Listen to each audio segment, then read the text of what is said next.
Sabi niya, "Ma'am, bakit mo binuto si Lenny na yung 4 times 4 di niya alam?" Ang sagot ko dyan ganito, at dapat gamitin mo rin itong standard na to sa pagboto mo sa susunod na eleksyon.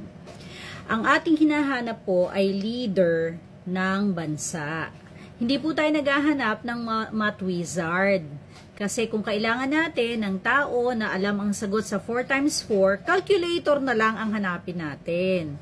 Ang kailangan natin ay leaders ng government.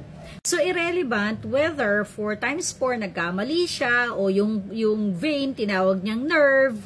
Irrelevant yan eh. Ang importante, tapat siya sa bayan, hindi siya nagnakaw, at higit sa lahat, nandyan siya pagkailangan ng bayan. Hindi siya pupunta sa Germany para manood ng concert ni Taylor Swift.